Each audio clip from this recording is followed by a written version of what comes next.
Bonjour à tous, donc dans cette nouvelle vidéo on va parler du magmatisme en zone de subduction. Donc pour commencer, je vous ai mis plusieurs illustrations. Première illustration, le Fitzroy à El Chaltén, donc au sud de l'Argentine, où on voit un grand édifice montagneux. Deuxième illustration, vous avez le Chimborazo en Équateur, où là on voit vraiment qu'on a un édifice conique sous forme de dôme qui fait plutôt penser à un volcan. Donc ces deux exemples se trouvent sur la cordillère des Andes qui constitue toute la partie ouest du continent sud-américain. Donc cette cordillère des Andes est connue géologiquement pour être quand même assez élevée et sismiquement active avec de nombreux volcans et des édifices montagneux.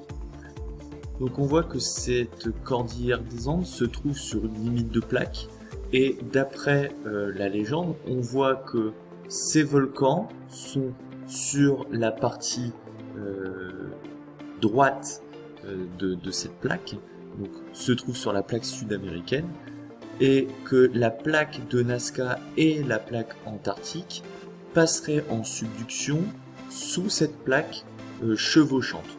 Donc on a deux plaques, la plaque plongeante qui serait ici la plaque de Nazca et la plaque chevauchante, la plaque sud-américaine, et le volcan, comme on peut le voir sur cette illustration. Donc les deux illustrations, vous pouvez les retrouver dans votre bouquin Nathan, première spé 2019. Sur cette plaque chevauchante, on va retrouver du volcanisme. Alors on voit que la cordillère des Andes n'est pas un acte isolé, puisque on peut retrouver du volcanisme de subduction sur tout le pourtour de cette plaque.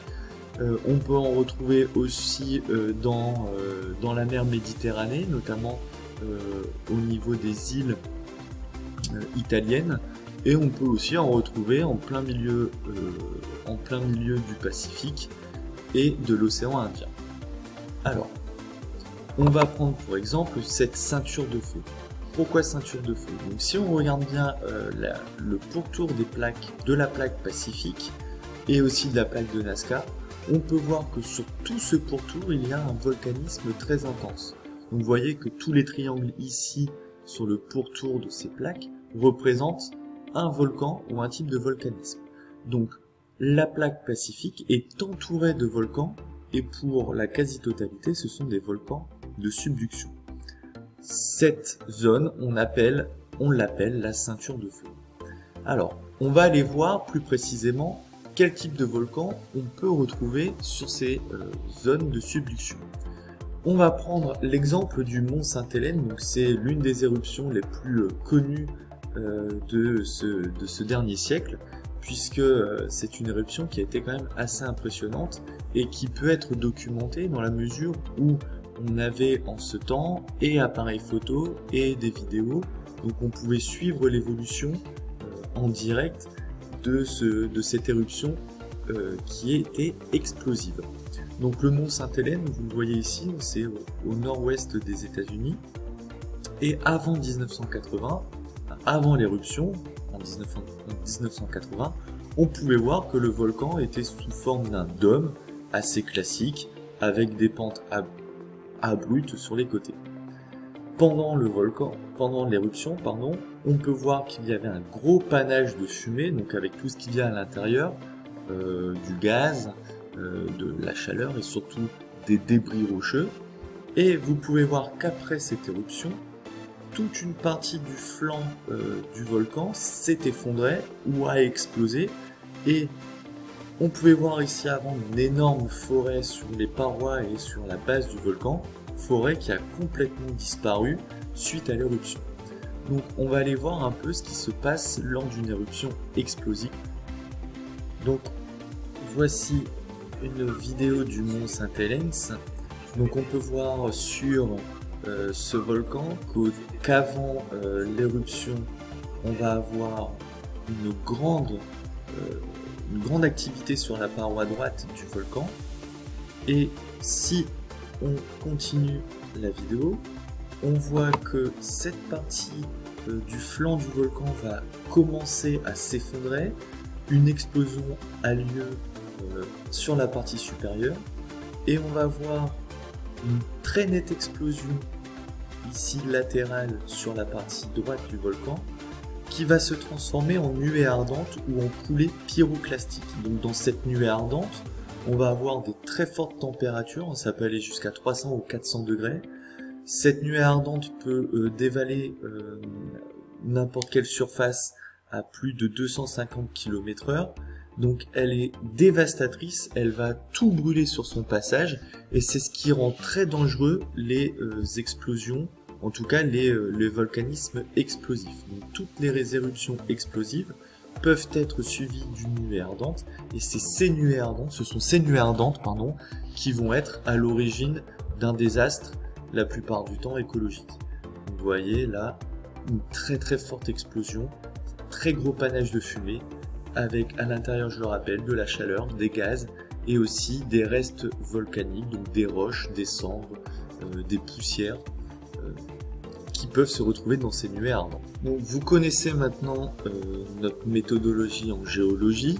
Pour pouvoir comprendre un mécanisme, un phénomène, il va falloir aller observer sur le terrain, et en géologie, la plupart du temps, la seule chose qu'on ait à disposition, ce sont des échantillons de roches.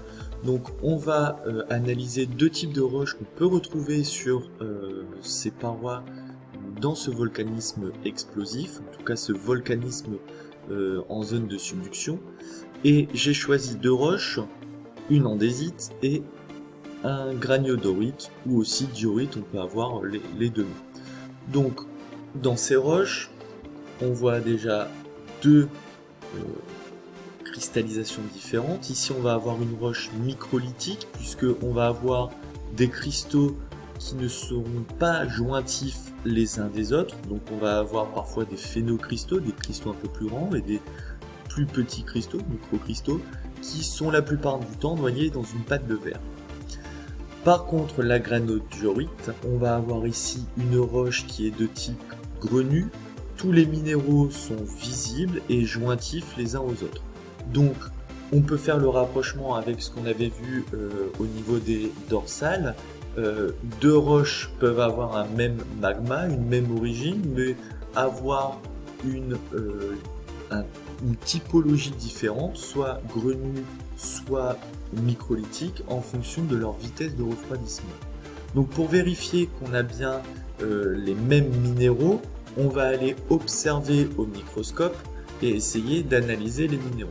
Et effectivement, au microscope, on peut retrouver de l'amphibole, on peut retrouver des plagioclases, et je vous ai dit que amphibole plagioclase se retrouvait dans une pâte de verre. Donc voici les minéraux qui composent grosso modo les andésites. Si je regarde ma granodiorite, on retrouve là encore de l'amphibole, on va retrouver encore du plagioclase, et on commence à voir apparaître du quartz. Mais amphibole et plagioclase sont présents et chez le graniodorite et chez l'andésite. Donc ça veut dire qu'on peut peut-être avoir un magma identique. Ici on va distinguer quelque chose d'important, c'est que mes roches qu'on retrouve en zone de subduction, en tout cas dans le magmatisme de subduction, on retrouve de l'amphibole qui est un minéral hydroxylé. Ça veut donc dire que le magma à l'origine de ces roches est hydraté. Ça sera important pour la suite. Deuxième observation, on va avoir deux roches différentes de par leur refroidissement. Une aura un refroidissement rapide, l'andésite, puisque microcristaux, et l'autre aura un refroidissement plus lent, puisqu'on va avoir des macrocristaux qui sont jointifs. Donc on va avoir un magmatisme volcanique, c'est-à-dire que les roches vont arriver à la surface, et on va avoir plutôt un magmatisme plutonique, c'est-à-dire que les roches vont refroidir lentement, et plutôt dans la chambre magmatique, ou alors dans la cheminée, on va avoir un refroidissement en sous-sol. Alors, comment expliquer ce caractère explosif? Pourquoi je ne vais pas avoir une effusion comme on peut avoir sur un volcan de point chaud à Hawaï par exemple? Eh bien, on va aller observer la viscosité de ces magmas et surtout le lien qu'on peut faire avec la teneur en silice. On voit que les basaltes, donc ce qu'on peut retrouver à Hawaï par exemple, contiennent entre 45 et 53% de silice. on va avoir une viscosité de 10 puissance 4 grammes par centimètre par seconde. Par contre, mon andésite ou ma rhyolite, donc deux roches qu'on retrouve en zone de subduction, dans le magmatisme de subduction, on va avoir une teneur en silice qui est un peu plus élevée, de 54 à 66% pour les andésites, mais très élevée pour la rhyolite, où on retrouve entre 67 et 77% de silice. Et on voit que plus la teneur en silice est grande, plus la viscosité est importante.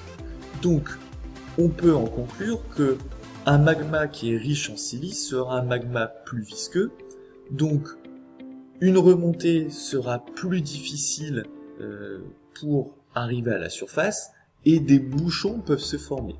Si vous avez un bouchon magmatique qui se forme à la sortie de votre volcan, le gaz à l'intérieur de votre cheminée volcanique ou de votre chambre volcanique peut s'accumuler, et à un moment donné, s'il y a trop de gaz, et ben ça explose. Ceci pourrait expliquer le volcanisme explosif. Donc, le fait que le magma soit plus riche en silice dans nos zones de subduction fait qu'on va avoir un magmatisme explosif. Ce qu'on peut en conclure de ce cours, c'est que déjà la lithosphère océanique va plonger en profondeur au niveau des zones de subduction. Ça, on le sait déjà depuis quelque temps avec des observations sismiques en profondeur au niveau de mes fosses océaniques. Deuxième chose, on voit qu'en zone de subduction, il y a un magmatisme non pas sur la plaque qui coule, mais par contre sur la plaque chevauchante. Et que ce volcanisme est de type explosif. Pourquoi est-il de type explosif? Ça s'explique par sa pétrologie, sa pétrochimie. En gros, mon magma qui est produit en zone de subduction est un magma riche en silice, donc très visqueux, et il aura donc du mal à arriver à la surface, va provoquer parfois des bouchons, et à un moment donné, si la pression est trop importante en dessous, ça explose. Il va donc falloir, lors de la prochaine séance, essayer de comprendre d'où vient ce magma, pourquoi est-il si riche en silice, et pourquoi est-il si visqueux. Donc je vous donne rendez-vous pour le prochain cours. À bientôt!